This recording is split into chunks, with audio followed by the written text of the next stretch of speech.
quinta-feira com mais uma edição do Atos do Dia e hoje com muitos assuntos políticos, né, Éder? Nós vamos dar um passeio pelas cidades aqui da região, porque temos assuntos assim, digamos, apimentados. Com certeza. E em Lorena são boas notícias, porque pode vir investimentos aqui para a cidade. O prefeito Fábio Marcondes se reuniu com representantes do Eco Valley Shopping, justamente para tratar sobre a abertura de um novo loteamento, não é mesmo? Na verdade já é um plano do Eco Valley Shopping antigo, desde quando eles abriram o shopping, né? Tiveram esse desafio, esse investimento. Sim. Já na área contemplada, eles já previam a abertura de um residencial, de um loteamento. E agora chegou o momento de tratar essa situação. E nada mais do que certo do que já marcaram uma entrevista, como tiveram essa reunião com o prefeito, para acertar a viabilidade de aprovação de projetos, essas coisas que é muito complicado, né? E até porque uma das áreas que é do Peixoto de Castro, adquirido pelos esses investidores, ainda tinha algumas pendências na justiça e agora solucionou. Então vem essa nova fase aí com mais um residencial, mais um loteamento aqui para a cidade de Lorena. E é uma expectativa que tenha um espaço apropriado e preparado para a construção de torres para servir os futuros estudantes da cidade de Lorena, já que daqui a alguns anos a cidade vai ter um número maior de universitários circulando e morando aqui em função da USP e outras universidades que estão surgindo e se fortalecendo aqui no município. E já ajuda também na economia da cidade, né? Não tenha dúvida, até porque a própria terraplenagem, depois a organização do residencial e com certeza as construções, já aquece um dos mercados que mais levanta o PIB do município, que é a construção civil. Com certeza. Então aguardamos essas boas notícias e como vai ficar essa situação na cidade de Lorena. E vamos dar um pulo agora na cidade de Potim, porque a prefeita Érica Soller está se reunindo com os vereadores, né, articulando para garantir o andamento das negociações para o empréstimo junto à Finasa para pavimentação no município. Em Potim, assim como Guaratinguetá, né, que foi aprovado cerca de 10 milhões de reais. Em Potim, o montante seria em torno de 6 milhões e meio de reais. Guardando as proporções dos tamanhos da cidade, Potim até está numa situação mais avançada, mais ambiciosa do que o próprio prefeito Marcos Olivo. O prefeito Marcos Olivo em Guaratinguetá, ele pegou 10 milhões que ele vai pulverizar em ruas espalhadas pela cidade. Sim. Já a Érica, ela tem uma proposta desde que foi glosado um dinheiro, uma verba que ela recebeu do Márcio França, o ex-governador, né? E que o atual governo confiscou parte dessa verba, de 1 milhão e 700, que já teria dado um avanço, principalmente um bairro específico do município, foi prejudicado por causa dessa retração dessa verba. Agora ela está vindo através de um financiamento. Esse FENISA é da Caixa Econômica Federal. É um financiamento que possibilita o município pegar esse dinheiro emprestado e com juro bem abaixo do valor de mercado desse praticado. De maneira que é uma sigla importante, uma cifra importante, aliás, porque permite calçar muitas ruas do município do Potim, que é inclusive uma reivindicação da população. E é interessante que dois aspectos há de se observar até pelo ponto de vista político. Quais? A prefeita, por exemplo, ela quer agir em duas áreas nesses perto de 500 dias que faltam para a conclusão desse seu primeiro mandato, até para que ela carimbe o seu passaporte para um processo de reeleição. O primeiro é a organização da água, a qualidade da água servida à população. E para isso ela já abriu uma convocação pública, um chamamento público, né? E já está recebendo aí as empresas interessadas em participar desse certame licitatório para poder trabalhar a água e o esgoto, o saneamento como um todo no município do Potim. Então, se ela conseguir acertar o problema da água e pavimentar a cidade, inclusive duas promessas de campanha, com certeza ela vai se fortalecer para a eleição do ano que vem. Já em 2020, né? Com certeza. E a população aqui sai ganhando, é claro.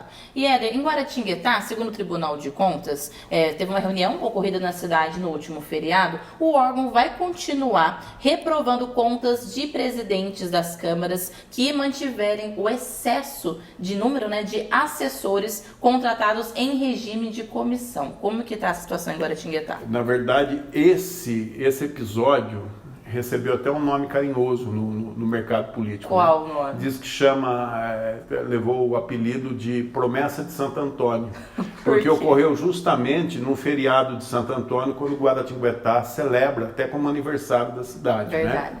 Então, como promessa de Santo Antônio, o presidente do Tribunal de Contas e o palestrante do encontro, que em pleno feriado recebeu os políticos da região, inclusive prefeitos, gestores, vereadores, né, e presidentes de Câmara, ele deixou bem claro que não será perdoado presidências de legislativo que exceda o número de contratação de comissionados comissionados, né?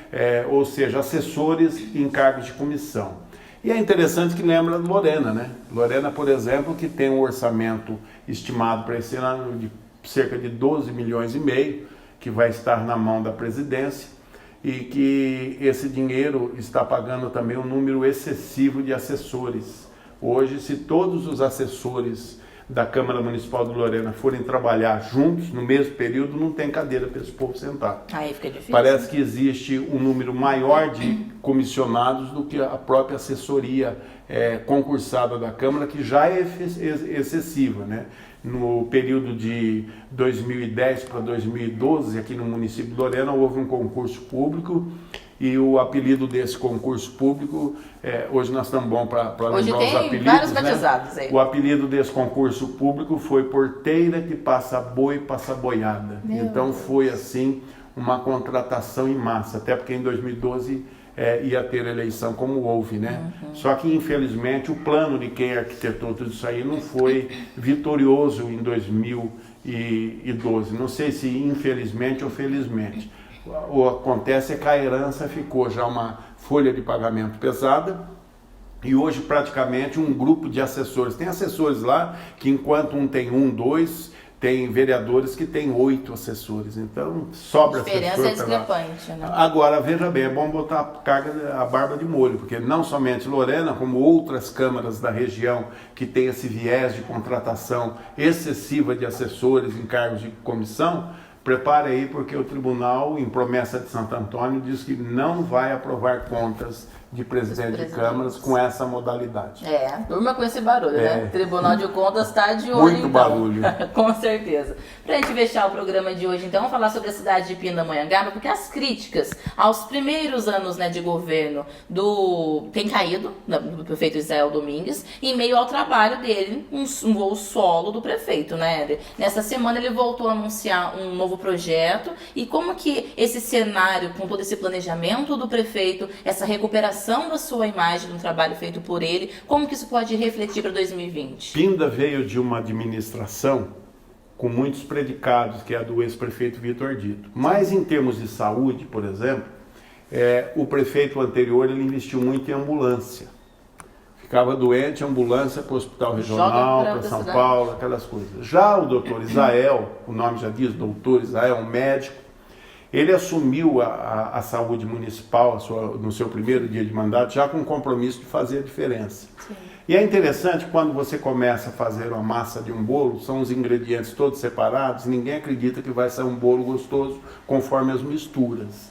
E ele começou a trabalhar nisso, né? E com a base de muitas críticas, a exemplo de outros municípios, como a própria Guaratinguetá, como a própria cidade de Lorena, sem contar a Cachoeira Paulista, que aí já é uma apelação, né? Nossa. Ia pedir para briga, né? E aí tem muito assunto também. Vamos voltar para Voltando em Pinda, o que acontece? Ele reformulou o pronto-socorro, ele reformulou o próprio laboratório de análise municipal, análise clínica, né, que tinha aquele estigma de que era uma potência porque atendia não sei quantos municípios, essas coisas, mas não atendia direito a cidade. Então ele fez uma reformulação, terceirizou parte, aconteceu, e hoje tem um pronto-socorro, tem o BS reformado para quase todos os bairros, ele tem leva atendimento também para áreas distantes, né? Distantes, ele fez das tripas corações, como diz aí os mineiros, mas só que, veja bem, a peso de muita crítica. Agora começou a reverter. Uma recente mostragem, ou amostragem, acho que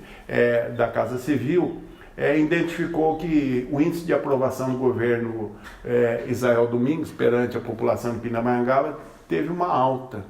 E aí o mercado político analisa e mostra, né, o porquê. O prefeito, numa ação solitária, né, praticamente em carreira solo, ele sozinho elaborou os projetos. É claro que ele depende da prefeitura, ele manda na prefeitura, ele comanda a prefeitura, mas eu digo sozinho em termos de Câmara Municipal, porque a Câmara, o que pôde atrapalhar e retardar o processo, principalmente na área da educação, né, e muitas críticas na saúde, né? Vereador ia lá no pronto-socorro, isso aqui não vai funcionar, agora que ficou bonito, vão lá para falar, isso aqui foi pedido meu. Né, muda tudo, mas a verdade, a população de Pinda sabe disso, que o prefeito ele jogou sozinho, ele chutava e corria para a área para marcar o gol.